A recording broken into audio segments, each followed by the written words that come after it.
এই পৃথিবীতে এখনো এমন মানুষ আছে আমি ভাবতেও পারিনি। তো সত্যি সত্যি আজকে প্রমাণ পেয়ে গেলাম হাতে নাতে আমানত কিভাবে খেয়ানত করে। তো আজকে আমাদের সাথে কি এমন ঘটনা ঘটেছে সেগুলো সব কিছু আপনাদের সাথে শেয়ার করব, পুরো ভিডিওটা দেখতে থাকুন। সো হ্যালো এভরিওয়ান, আসসালামু আলাইকুম।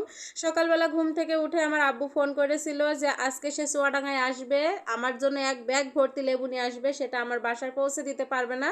তো আব্বু আসছে মানে ভোটের ট্রেনিং করতে, তো সেখান থেকে আমাদেরকে যে নিয়ে আসতে হবে লেবুটা, এই জন্য আমরা তড়িঘড়ি করে এই যে বের হয়ে গিয়েছে। আর আব্বুর ট্রেনিংটা ছিল চুয়াডাঙ্গা সরকারি বালিকা উচ্চ বিদ্যালয়ে। তো আব্বুর যেহেতু ট্রেনিং চলতেছে, অলরেডি ক্লাস শুরু হয়ে গিয়েছে, তো আব্বুকে ফোন দিয়েছিলাম, আব্বু এখন পারমিশন নিয়ে বাইরে আসবে। আর আমরা এই যে আব্বুর অপেক্ষায় এখানে দাঁড়িয়ে রয়েছি। আর আমার দুই মেয়ে তো নানুর ভক্ত, নানু পেলে আর কিছু লাগে না তাদের।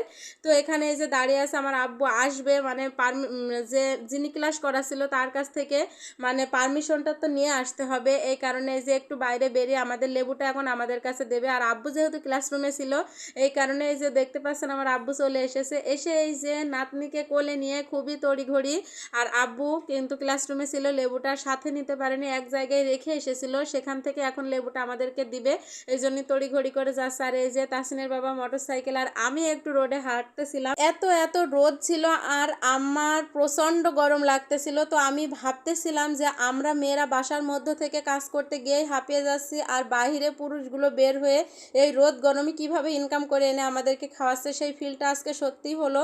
তো এই যে হাঁটতে হাঁটতে চলে এসেছি এই হোটেলের সামনে ভোজন বিলাস। তো এখান থেকে সকালে নাস্তা করব বলে এখানে তাসিনের বাবা দাঁড়িয়েছে। আর আব্বু আমাদের জন্য যে লেবুটা এনেছিল সেটা যেখানে রেখে এসেছিল সেখান থেকে এই যে নিয়ে আসতে গিয়েছিল। তো লেবু এনে লেবুর ব্যাগটা দেখাচ্ছে, তো দেখে আমি তো সত্যি অবাক, আমরা সবাই অবাক। আর কি হয়েছে সেটা দেখতে থাকুন, পরে বলতেছি। আর এদিকে এই যে আব্বু এখন তার ক্লাসরুমে চলে যাবে, কারণ ক্লাস অলরেডি শুরু হয়ে গিয়েছে। আর এদিকে সকালে নাস্তাটাও করতে চাচ্ছিল না আব্বু, কারণ তার দেরি হয়ে যাচ্ছে। আর তাসিনের বাবা খুব রিকোয়েস্ট করাতে এই যে এখন আমরা সবাই মিলে একসাথে সকালে নাস্তাটা সেরে নিব। আমরা কিন্তু ঘুম থেকে উঠে মানে কাজকর্ম সেরে একটু বসেছিলাম, তখনই আব্বু ফোন করেছিল যে আব্বু ভোটের ট্রেনিং করতে এসেছে এই জায়গাতে, এসে যেন আমরা লেবুগুলো নিয়ে যাই, এই কারণে এসেছে। আর এসে এই যে আব্বু তো একদমই নাস্তা করতে চাচ্ছিলই না, বাসা থেকে যেহেতু করে এসেছে আর ক্লাস অলরেডি শুরু হয়ে গিয়েছে। তো খুব রিকোয়েস্ট করার পর আমরা যে সবাই মিলে একসাথে করতেছি, পরোটা, ডাল আর ছিল ডিম ভাজা। আর এই যে দেখুন তাসিনের বাবা তো মিষ্টি খাবে, সে মিষ্টি পাগল একটা লোক, কারণ ওর ডায়াবেটিস, তারপরে ওর মিষ্টি না হলে হবেই না, আর ও মিষ্টিটাও নিয়ে নিয়েছে। তো এখন আমরা সবাই মিলে নাস্তাটা সেরে আব্বু চলে যাবে আব্বুর ক্লাসরুমে, আর আমরা চলে যাব আমাদের বাসায়। আর কি হয়েছে, কেন হয়েছে, কিভাবে হলো সেটা সবগুলো আপনাদের সাথে বলতেছে। এই যে আব্বুর খাওয়া শেষ, আব্বু একটু তাড়াহুড়ো করে যাচ্ছে, তাসিনকে একটা চুমু দিয়ে চলে গেল। তাসিনে যে কান্না করে দিচ্ছে, নানুর জন্য খুব তার মায়া হচ্ছে, কারণ নানু কেন চলে যাচ্ছে। তো এই যে নাস্তা সেরে বেরিয়ে পড়েছি, আর আসার সময় দেখতেছি এই যে তালের শ্বাস বিক্রি হচ্ছে। তো বছরের প্রথম তালের শ্বাস খাবো, এসে যে এমন ঘটনা ঘটবে আমি তো পুরোই অবাক, কারণ আমরা যখন গিয়েছিলাম বলতেছিল তাল আছে, কিন্তু কাটতে যেয়ে দেখছে একটাও ভালোটা পাচ্ছে না, কারণ এই যে দেখতে পাচ্ছেন এগুলো ছোট ছোট ক্যাট পড়ে গিয়েছে, এই কারণে আমাদেরকে দিতে পারিনি।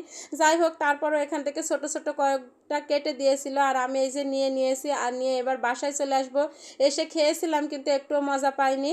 আর এইদিকে এই যে সেই লেবুর ব্যাগটা দেখেছেন, তো মানুষ কিভাবে আমানত খেয়ানত করে। আমার আব্বু আমার জন্য এক ব্যাগ ভর্তি করে লেবু এনেছিল, আর এই লেবুটা এক দোকানে রাখা ছিল, দোকানের নামটা নাই বা বললাম। তো সেই দোকানওয়ালা জানি না কে কোথা থেকে নিয়েছে, ব্যাগটা দেখেছেন একদম অর্ধেক হয়ে গিয়েছে লেবুটা, কারণ অর্ধেক লেবু সে বের করে নিয়েছে। তো যাই হোক, এটা কিন্তু আমানতকে খেয়ানত করাই বলে, কারণ আমার আব্বু তো রেখে এসেছিল, তার যদি দরকার পড়তো সে চেয়ে নিত। আর আব্বু তো এমনিতেও তাকে দিয়ে আসতো, কারণ তার দোকানে আব্বু লেবুগুলো রেখে এসেছিল, আসার সময় এখান থেকে কিছুটা লেবু তাকে দিত। কিন্তু আব্বু যখন লেবুর ব্যাগটা আনতে গিয়েছিল, আব্বু অর্ধেক দেখে আব্বু তো পুরোই অবাক হয়ে গিয়েছিল। তো আপনারা এটাকে কি বলবেন বলুন তো, অবশ্যই কমেন্ট করে জানাবেন এটাকে কি বলে। আমানত খেয়ানত করা ছাড়া এটা কিছুই না আমার হিসাবে। তো আজকের ভিডিওটা এই পর্যন্তই, আবারও দেখা হবে পরবর্তী কোনো ভিডিও নিয়ে। সেই পর্যন্ত সবাই সুস্থ থাকুন, ভালো থাকুন, আল্লাহ হাফেজ সবাই।